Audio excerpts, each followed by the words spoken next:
So প্রিয় viewers, আবারও চলে আসলাম তোমাদের মাঝে একটি গুরুত্বপূর্ণ আপডেট নিয়ে। আজকে মূলত আমরা আলোচনা করব বাংলার যুবসাথী প্রকল্প অ্যাপ্লিকেশান ফর্ম। তো আজ থেকে কিন্তু তোমাদের এই বাংলার যুবসাথী প্রকল্পে আবেদনপত্র শুরু হয়েছে। তো তোমরা কিভাবে এই ফর্মটি সম্পূর্ণ নির্ভুলভাবে ফিল আপ করবে সেটি কিন্তু আজকে ন্যাচারালি এই ভিডিওর মাধ্যমে তোমাদের মাঝে তুলে ধরবো। তাই ভিডিওটি স্কিপ না করে সম্পূর্ণটি দেখার জন্য অনুরোধ রইল। এর পাশাপাশি আমরা উল্লেখ করব কারা কারা এই পদে আবেদন করতে পারবে এবং কারা কারা আবেদন করতে পারবে না, কোথায় এই ফর্মটি জমা দেবে, সমস্ত তথ্যটাই কিন্তু তোমাদের মাঝে শেয়ার করব। তাই ভিডিওটি স্কিপ না করে সম্পূর্ণটি দেখার জন্য অনুরোধ রইল। চলুন এক নজরে বিস্তারিত তথ্য জেনে নেওয়া যাক। তো শুরুতেই আমরা জেনে নেব, এইখানে তোমরা দেখতে পাচ্ছ সরাসরি কি উল্লেখ করা আছে। তো এইখানে বলা আছে government of West Bengal Bangla Yuvasathi scheme, অর্থাৎ বাংলা যুবসাথী প্রকল্প অ্যাপ্লিকেশান ফর্ম। এই ফর্মটি কিন্তু তোমাদের সুন্দরভাবে নির্ভুলভাবে ফিল আপ করতে হবে। তো এই পাশে তোমরা সরাসরি দেখতে পাচ্ছ এখানে উল্লেখ করা আছে colour passport size photo paste here, অর্থাৎ তোমাদের যে রিসেন্ট কালার একটা ফটোকপি এইখানে তোমাদের আঠা দিয়ে লাগাতে হবে। তারপরে এই ঘরে কি বলা আছে, এই ঘরটি তোমরা দেখতে পাচ্ছ, এই ঘরে কিন্তু সম্পূর্ণভাবে বলা আছে, এখানে বলা আছে to be filled English capital letters only, অর্থাৎ ইংরাজি বড় হাতের বা বড় অক্ষরের কিন্তু এই সম্পূর্ণ ফর্মটি তোমাদেরকে ফিল আপ করতে হবে। ঠিক আছে, তো আমরা সরাসরি দেখে নেব সম্পূর্ণ ফর্মটি কিভাবে তোমাদের ফিল আপ করতে হবে এবং কোথায় ফিল আপ করতে হবে, কোন ঘরে কী কী উল্লেখ করতে হবে। তো এইখানে তোমরা সরাসরি দেখতে পাচ্ছ উল্লেখ করা আছে, বলা আছে application form for Bangla Yuvasathi scheme, অর্থাৎ বাংলা যুবসাথী প্রকল্পের আবেদনপত্র। তো ফার্স্ট কলমে তোমাদের কি উল্লেখ করা আছে, তো এইখানে বলা হচ্ছে দুয়ারে সরকার রেজিস্ট্রেশন নাম্বার। তো এই দুয়ারে সরকার ক্যাম্প থেকে কিন্তু তোমাদের এই রেজিস্ট্রেশন নাম্বারটা তোমাদেরকে সংগ্রহ করতে হবে। ঠিক আছে, তারপরে কি উল্লেখ করা আছে, এইখানে দেখতে পাচ্ছ আধার নাম্বার। তো ঠিক এই ঘরে তোমাদের 12 ডিজিটের যে তোমাদের আধার নাম্বারটা আছে, সেই আধার নাম্বারটা কিন্তু এই ঘরে উল্লেখ করতে হবে, অর্থাৎ তোমাদের যে মূল আধার নাম্বার আছে সেই আধার নাম্বারটা এই ঘরে তোমাদেরকে উল্লেখ করতে হবে। তারপরে এই ঘরে কি বলা হয়েছে, এই ঘরটায় কিন্তু তোমাদের বলা হয়েছে বেনিফিশিয়ারি নাম, অর্থাৎ যে প্রার্থী আবেদন করবেন সেই প্রার্থীর নামটা কিন্তু এইখানে উল্লেখ করতে হবে। তোমার মাধ্যমিক বা সমমানের পরীক্ষা অনুযায়ী, অর্থাৎ তোমার মাধ্যমিকের অ্যাডমিটের যে নামটি উল্লেখ আছে সেই নামটি কিন্তু তোমাদের এই ঘরে সরাসরি উল্লেখ করতে হবে। ঠিক আছে, তারপরে এই ঘরে কি বলা হয়েছে, তারপরে এই ঘরে কিন্তু বলা হয়েছে mobile number linked with bank account, অর্থাৎ তোমার একটি বৈধ মোবাইল নাম্বার এই ঘরে উল্লেখ করতে হবে। যে মোবাইল নাম্বারটি তোমার অ্যাকাউন্ট অর্থাৎ ব্যাঙ্ক অ্যাকাউন্টের সাথে লিঙ্ক আছে সেই নাম্বারটা কিন্তু এই ঘরে উল্লেখ করতে হবে। ঠিক আছে, তারপরে এইখানে কি বলা হয়েছে, তারপরে এইখানে তোমরা দেখতে পাচ্ছ ইমেল আইডি ইফ এনি, অর্থাৎ তোমার যদি মেল আইডি যদি থাকে, ইফ এনি মানে যদি থাকে, তাহলে সরাসরি মেল আইডিটা এই ঘরে তোমাদের বসিয়ে দিতে হবে। তারপরে কি বলা হয়েছে, তারপরে তোমরা এখানে দেখতে পাচ্ছ জেন্ডার। তো তুমি কোন জেন্ডার থেকে বিলং করছো, তুমি যদি পুরুষ হও তাহলে পুরুষের ঘরে টিক চিহ্ন মারতে হবে, মেল হলে অর্থাৎ মহিলার ঘরে টিক চিহ্ন মারতে হবে, আদার্স হলে আদার্সের টিক চিহ্ন মারবে। ঠিক আছে, এবার বলা হয়েছে তোমার ডেট অফ বার্থ, অর্থাৎ তোমার যে ডেট অফ বার্থ জন্ম তারিখটা কিন্তু এই ঘরে বসাতে হবে। প্রথম তোমরা এইখানে তোমার তোমার তারিখটা উল্লেখ করবে, তারপরে মাসটা উল্লেখ করবে, তারপরে ইয়ার্স অর্থাৎ বছরটা উল্লেখ করে দেবে। ঠিক আছে, এবার তোমার বয়সটা কিন্তু গণনা করা হবে 1/4/2026 তারিখ অনুযায়ী কিন্তু বয়সটা গণনা করে কত হচ্ছে। যদি তোমার 30 বছর হয় তাহলে এই ঘরে 30 লিখে দেবে, যদি 25 বছর হয় সেটা এখানে বসিয়ে দেবে। ঠিক আছে, তারপরে তোমার পিতার নাম অর্থাৎ ফাদার্স নেমটা সম্পূর্ণ ক্যাপিটাল অর্থাৎ বড় হরফে এই ঘরে বসিয়ে দেবে। মাদার্স নেম অর্থাৎ তোমার মায়ের নামটা সম্পূর্ণ বড় হরফে এই ঘরে বসিয়ে দেবে। তারপরে স্পাউস নাম অর্থাৎ স্বামী বা স্ত্রীর নাম, যারা বিবাহিত আছে তারা স্বামীর নাম লিখবে বা স্ত্রীর নামটা এই ঘরে উল্লেখ করে দেবে। যদি পুরুষ প্রার্থীরা আবেদন করো তাহলে তোমাদের স্ত্রীর নামটা এই ঘরে বসিয়ে দেবে, এবং যারা স্ত্রী মানে বিবাহিত মহিলারা আবেদন করো তাহলে স্বামীর নামটা এই ঘরে বসিয়ে দেবে। ঠিক আছে, ক্লিয়ার। এইবার বলা হয়েছে ক্যাটাগরি। তো এইখানে কিন্তু তোমাদেরকে বলা হয়েছে তুমি কোন ক্যাটাগরি থেকে বিলং করছো, এসসি হলে সেটা বসিয়ে দেবে, এসটি হলে এবং ওবিসি অন্য অনগ্রসর শ্রেণী, অর্থাৎ তুমি যে কোন ক্যাটাগরি থেকে বিলং করছেন সেটা কিন্তু তোমরা এখানে টিক মারবে এবং সেই কাস্ট সার্টিফিকেটের নম্বরটা কিন্তু এই ঘরে বসিয়ে দেবে। তুমি যদি এসসি ক্যাটাগরি থেকে বিলং করো তাহলে এসসির সার্টিফিকেটের নির্দিষ্ট নাম্বার আছে, সার্টিফিকেট নাম্বার, সেই নাম্বারটা এই ঘরে বসিয়ে দেবে। ক্লিয়ার। তারপরে কি বলা হয়েছে, তারপরে এখানে সরাসরি তোমরা দেখতে পাচ্ছ ম্যারিটাল স্ট্যাটাস অর্থাৎ বৈবাহিক অবস্থা। তুমি যদি আনম্যারিড হও তাহলে এই ঘরে টিকচিহ্ন মারবে। উইন্ডো অর্থাৎ বিধবা হলে তুমি এই ঘরে টিকচিহ্ন মারবে। ম্যারিড অর্থাৎ বিবাহিত হলো তুমি এই ঘরে টিকচিহ্ন মারবে। বা তুমি বিচ্ছিন্ন অর্থাৎ স্প্যান্ডেড অর্থাৎ তুমি যদি বিচ্ছিন্ন হও তাহলে এই ঘরে তুমি টিকচিহ্নটা মারবে, ঠিক আছে। তারপরে এখানে কন্ট্যাক্ট ডিটেলস, ঠিক আছে। কন্ট্যাক্ট ডিটেলস ঘরে কি বলা হয়েছে, তো এখানে হাউস বা হাউস নাম্বার অর্থাৎ বাড়ির নাম্বার যদি থাকে সেই বাড়ির নাম্বারটা এই ঘরে সরাসরি উল্লেখ করে দেবে। তারপরে ভিলেজ, টাউন, সিটি অর্থাৎ তুমি কোন জায়গা থেকে বসবাস করছো অর্থাৎ কোন জায়গা থেকে বিলং করছো। যদি গ্রামে বসবাস করো তাহলে গ্রামের নামটা এখানে উল্লেখ করে দেবে। যদি শহরে বসবাস করে থাকো তাহলে শহরের নামটা এখানে উল্লেখ করে দেবে। তারপরে এখানে কি বলা হয়েছে, তারপরে দেখতে পাচ্ছ পোস্ট অফিস অর্থাৎ ডাকঘর, তোমার পোস্ট অফিসটা এই ঘরে ক্যাপিটালে উল্লেখ করে দেবে। গ্রাম পঞ্চায়েত বা ওয়ার্ড, তুমি যদি কোনো ওয়ার্ড বা মিউনিসিপ্যালিটি থেকে বিলং করছো তাহলে ওয়ার্ড এখানটা বসিয়ে দেবে ওয়ার্ড নাম্বারটা। এবং তুমি যদি পঞ্চায়েত থেকে বিলং করো তাহলে কিন্তু তোমার গ্রাম পঞ্চায়েতের নামটা এই ঘরে বসিয়ে দেবে। এবার বলা হয়েছে ব্লক বা মিউনিসিপ্যালিটি কর্পোরেশন। তো ব্লক, তুমি যদি ব্লক অর্থাৎ পঞ্চায়েত থেকে, পঞ্চায়েতটা ব্লকের মধ্যে পড়ে, ব্লক থেকে যদি তুমি বিলং করো তাহলে ব্লকের নামটা উল্লেখ করবে। এবং পৌরসভা থেকে তুমি যদি বিলং করো তাহলে পৌরসভার নামটা এই ঘরে উল্লেখ করে দেবে।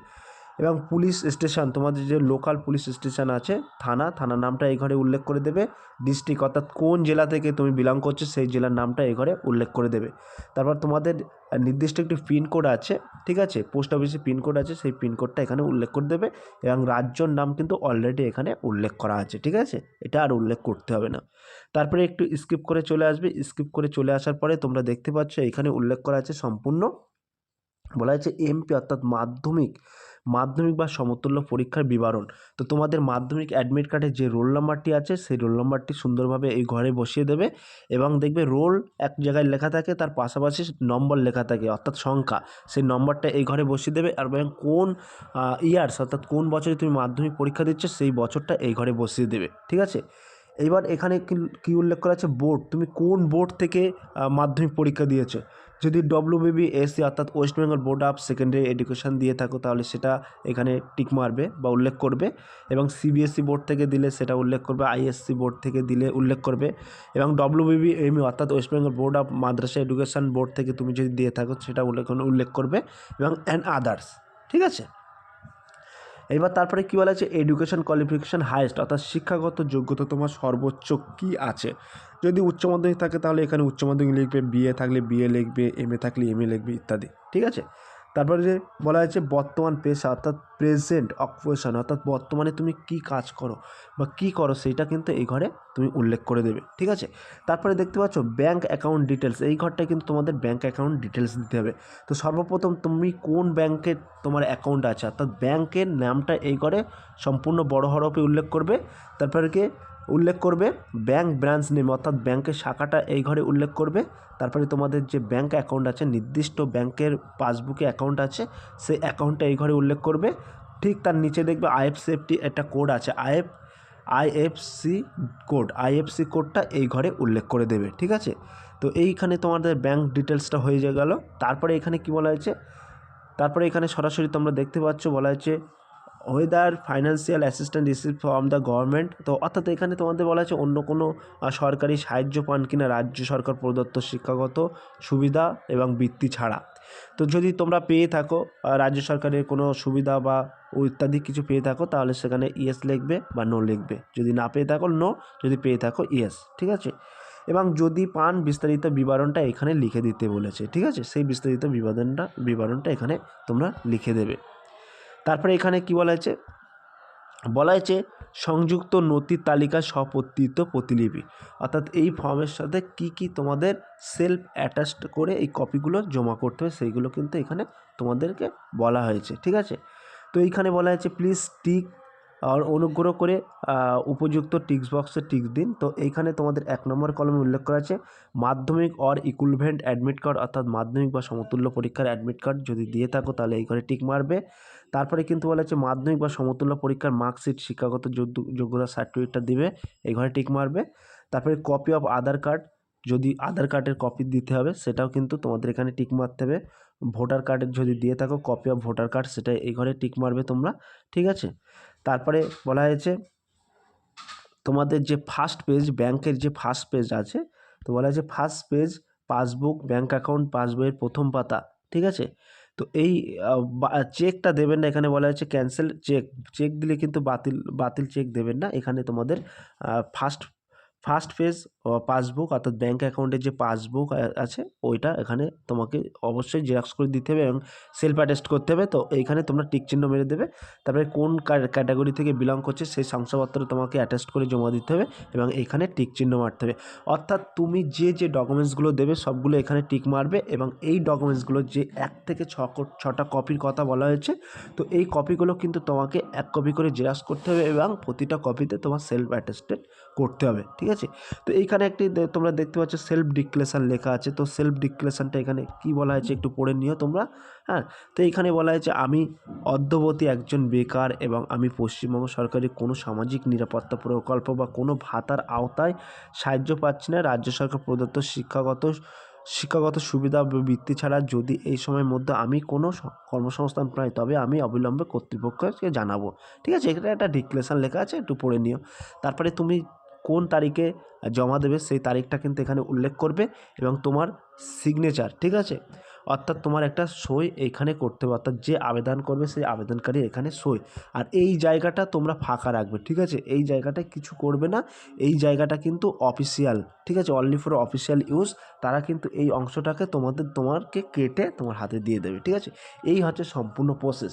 তো তোমাদেরকে বলে রাখি এইখানে কিন্তু আজ থেকে কিন্তু তোমাদের এই আবেদনপত্রটি চালু হয়েছে এবং হওয়ার কথা ছিল কিন্তু 15 আগস্টে। তো আর্থিক সাহায্য হিসেবে কিন্তু তোমরা প্রতি মাসে 1,500 টাকা করে পাবে এবং এই ফর্মটি কত বছর থেকে ফিল আপ করতে পারবে? 21 থেকে 40 বছর। যে সমস্ত প্রার্থীদের 21 থেকে 40 বছরের মধ্যে বয়স আছে তারা কিন্তু সরাসরি এই ফর্মটি ফিল আপ করতে পারবে এবং আবেদন করতে পারবেন বেকার যুবক যুবতীরা, ঐক্যশ্রী, মেধাশ্রী, শিক্ষাশ্রী বা কোনো স্কলারশিপ পেলেও কিন্তু তারা আবেদন করতে পারবে।